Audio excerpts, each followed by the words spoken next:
Hi there guys, I hope you are having a good day. Now Anthony Joshua is obviously training for Tyson Fury next, and if it's not Tyson Fury, then it's Alexander Usyk, but considering what is happening and the negotiations, I believe we can deduce that it's going to be Tyson Fury next, with locations seeming like they're being put into place, although Bob Arum says they are, then Eddie Hearn says they aren't, but still, the fight is more or less agreed, and there are a few details that need to be straightened out before they can sign the deal, but apparently that is going to happen within a couple of weeks. So considering that, the fight should be announced for around May or June. That is when they are looking for.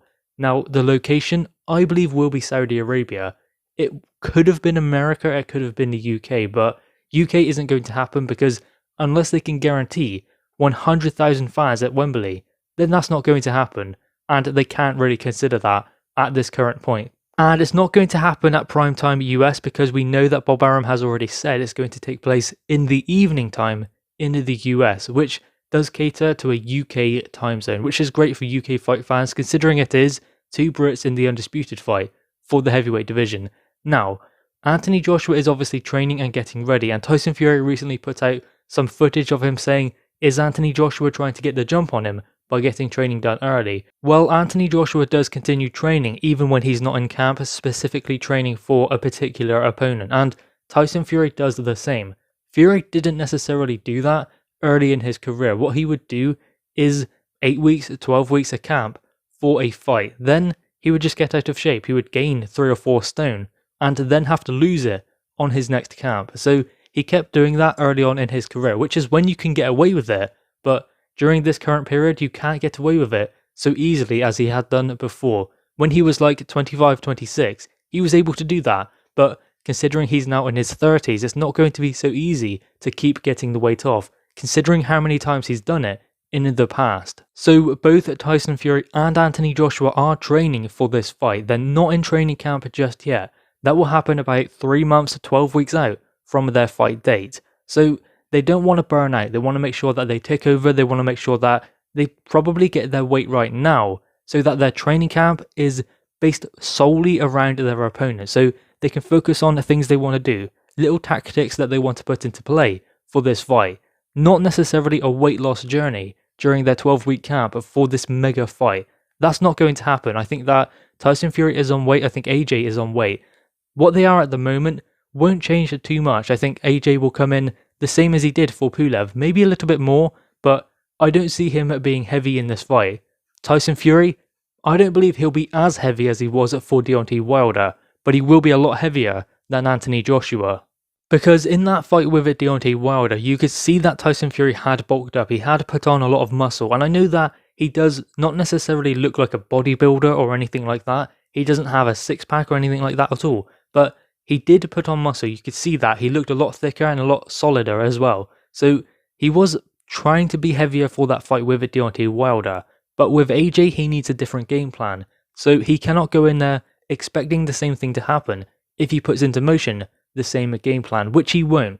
He won't think that he can beat AJ the same way he beat Wilder, no matter how many times he says it in his interviews and in his Instagram videos.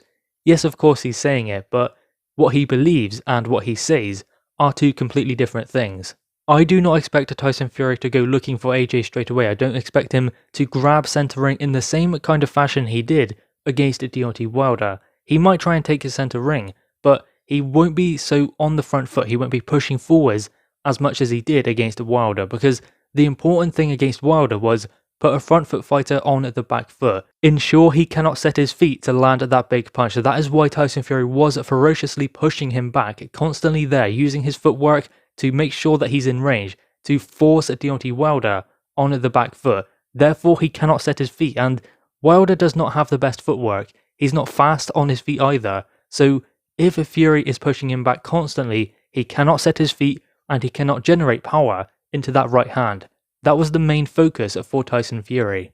And because of course Deontay Wilder is not the best defensive fighter, so it was about exploiting the weaknesses of Deontay Wilder and taking him to a place where he's never been before. And we saw the cracks emerge as soon as that started happening in that fight. Now, Anthony Joshua, in my opinion, is more of a seasoned professional, more of a seasoned world champion, and he's experienced different styles along his road to becoming a unified champion. Whereas Deontay Wilder had never experienced a fighter like Tyson Fury, and I admit, Anthony Joshua hasn't either, but he has experienced different styles that will have prepared him to kind of become more accustomed to what Tyson Fury will bring to the table. Same as Tyson Fury, by fighting the likes of Klitschko, Chisora, and Deontay Wilder, that will prepare him for Anthony Joshua, although Joshua's a style he's never faced before. Joshua can bring things to the table that Tyson Fury hasn't seen, so that is why this is a genuine 50-50 fight. If you were to pick a winner, it would be very difficult and would take probably a very long time to pick and choose this different thing that can happen or that other thing that can happen. That is why this fight is so great, because it is 50-50, you cannot pick a winner, because it is literally straight down the middle. What I think it will come down to more so than anything else is the mindset and the game plan and how they carry that out in this fight. They are both brilliant fighters, they both have great attributes and great abilities, but it will come down to who has the best game plan and who sticks to it, who executes it the best in this fight. It's about the mindset, and even on that level, you have to think that what Tyson Fury goes through in the ring, what he went through in the first Deontay Wilder fight, continuously getting up after being knocked down twice, knocked down in the 12th round, knocked out cold probably, then waking up and rising again. Anthony Joshua losing against Ruiz, coming back in the rematch, walking that tunnel on his own, getting in the ring, and put on a boxing display where he completely outboxed and outmaneuvered Andy Ruiz Jr. So he's proven he can do that also. And I mean, he's been in there with the likes of Klitschko, Alexander Povetkin, Joseph Parker, Andy Ruiz, as we just said, Dillian Whyte at British level, but as he's gone through from British level to world level, he has had those tough fights that has prepared him for this moment. Now, a lot has been made of Anthony Joshua's so-called new style. I don't think it's necessarily a new style. I think that no one necessarily has one thing they do continuously the same each and every fight. If they do, then they aren't competing at world level. World level fighters do something different in each and every fight. I mean, they are the same fighter, but they have a different game plan. They have different things that they work on. I mean, look at Tyson Fury. Did he fight Klitschko the same way he fought Deontay Wilder? No, he didn't. But yet he gets praised for doing that when Anthony Joshua doesn't get praised for being a bit more defensive, for slipping a shot and countering. So, I mean, Tyson Fury deserves respect for what he done to Deontay Wilder, considering he's never been really considered as this big power puncher who can step to his man and go looking for him. He done that in the Deontay Wilder fight. So when Anthony Joshua is on the other side, he's considered a big power puncher who can get the knockout, but then he goes on the back foot a bit more. He uses his boxing brain and doesn't get hit as much, but still gets the knockout against Kubrat Pulev. He gets some criticism. I don't see how that's justified. I think that if you're going to praise Tyson Fury for going the other way, then you can praise Anthony Joshua for doing something different also. I praise both of them. I think it was brilliant what Tyson Fury done to Deontay Wilder. I think it was brilliant what Anthony Joshua done to Andy Ruiz and Kubrat Pulev.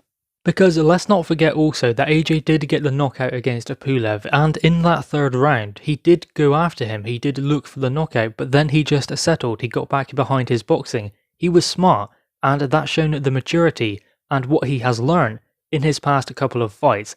That will serve him well also, going into a fight with a Tyson Fury. I mean, even if he had fought, say, Alexander Usyk before Tyson Fury, that would have prepared him even more again for Tyson Fury. AJ's not necessarily getting much better now. I mean, he's always been considered this prospect and he's getting better, he's going to be there someday.